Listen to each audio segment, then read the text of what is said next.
the system is broken. We know that there's got to be some way to fix it. I don't know if we can. It makes me very sad. I would love to see that wearables is the answer. We were hoping that mobile would be.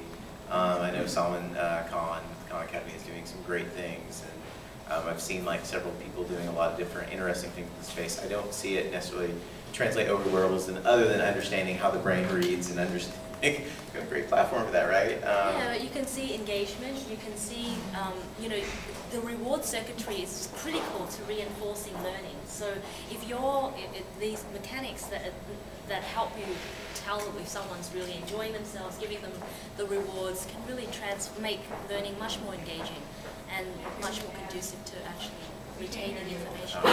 I've seen a lot more for healthcare than Sorry. I've seen a lot more for healthcare than education. I think education will come a little bit later. But even just a very simple takeaway, like a child learns math better after 3 p.m.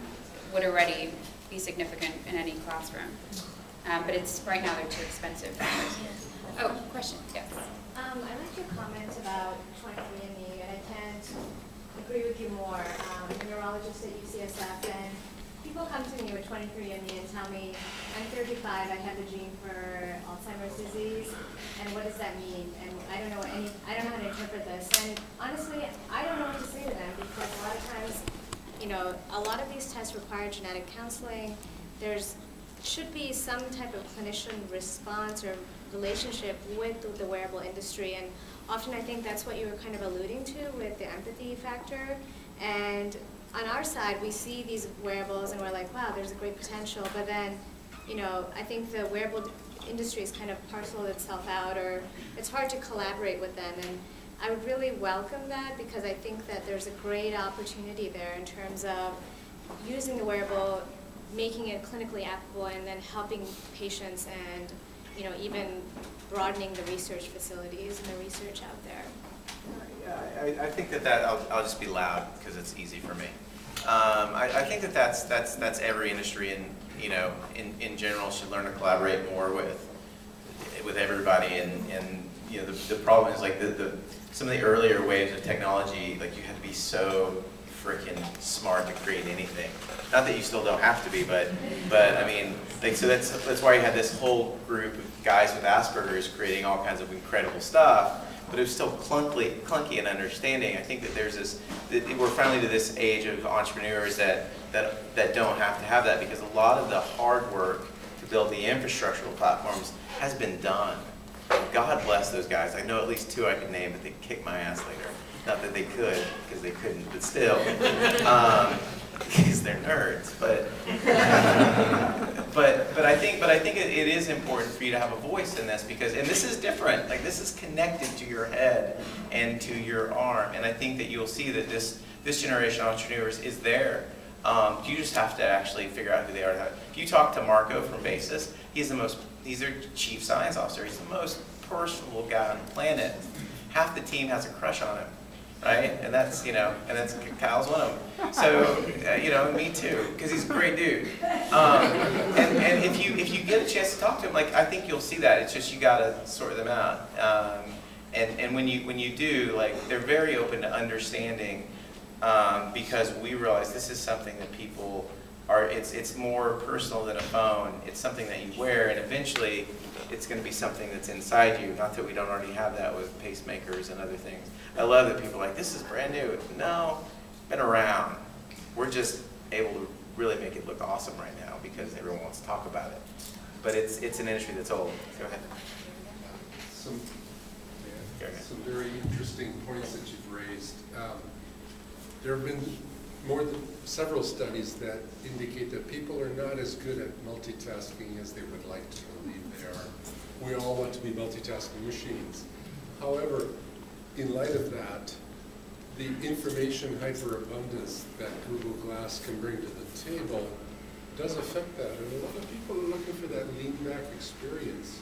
So it's not a question so much of, I think, the wonderful applications that you can create for people, but what is it that people really want from Google Glass? And I don't think that has been clearly identified, I'm not speaking about tonight in particular. What is it that people really want? People want to be connected, man. Everybody, yeah, I mean, In view of what I'm saying about yeah. multitasking and so Well, forth. I think that there are apps and we're bombarded by information. I think you're going to see a lot of different things that happen, right? But at the end of the day, what people want is, you know, you are, this is me being way philosophical, but you are born connected to another human being. And at that point that you are severed from that, like there's always that longing for constant connectivity with things. And that's part of like why we even build it, you know, why I'm part of this. But I believe that people have this sense of longing and to connect with other people. It's why we wear clothes. It's why we, you know, go out. It's why we do the things we do. And even if you're a hermit, man, you're a hermit with one other person, right? And I think technology is born out of that deep desire for us to connect. And therefore the apps, you know, if the apps bring about an aura of multitasking where we can't pull those things to connect, I don't think those apps will be successful. It's the apps that bring all those things to peace and silence that allow us to connect to other people. They're going to be the ones that are very successful long term. Can I disagree with you? Yeah, please do. A shameless plug, my next book covers some Google Glass stuff that's coming up next year, so talk to me if you're I interested. disagree with him. I think it's going to be the apps that are actually useful for people in professional functions. So a surgeon using Google Glass as a way to be hands-free makes sense to me. I don't know whether the average person on the street is going to use it yet, but in a few years' time I might be completely wrong, and please point that out if I... Yeah, Tom, define success. Because this is a bet between Chris here. Define success. What do you think is going to be a successful app? I think a successful app, you know, maybe it's something like a dictation service for physicians will be a successful app. I mean numbers, reach, money, investment, exit. Give me your definition of success. That's really hard to say. See, Maybe I don't want to lose the bet. Maybe I'm afraid, but We'll be the first. I think we're going to see more on the enterprise and business side than consumers. I'm on Redg's side. Ooh, yeah. Anything on my side? No? Not a You're on my competition. side? I No? think two aspects of wearable technology would be one fashion and the other one health. The health, basically, I think the need is warming of what's going on within you and warns you like, hey, your sugar is high, you don't have to eat this. Or if it's telling you what's going on inside. That's what like for example, the one that you're wearing is not telling you that. It's just telling you like how much you lost or how much you are running or whatever. But it's not telling you how much you must run or how much you have to lose, how much you are in danger. Or, for example, I'm going somewhere in the dark, is calculating, is counting the vibration. For example, everything is vibration, as you know, everything. I am vibration, this is vibration, everything, right? If something can calculate that vibration that is different and is dangerous for me, for example, if I'm getting attacked with some gangs or something in the street, it's telling me in hand, hey, don't go from there, it's dangerous. So something within safety in health and any other issue of that. In terms of fashion, as a fashion designer, I can say something that it's impress you, is like make you different. It's just so, showing off. Something that makes you fashionable. So this is what a fashionable person looks like. Very good.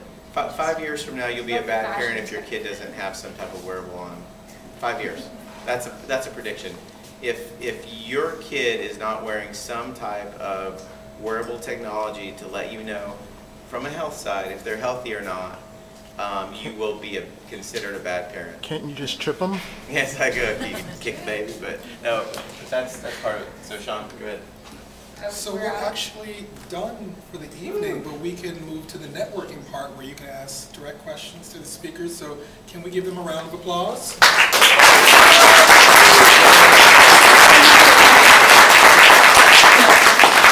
parting words? Any final words?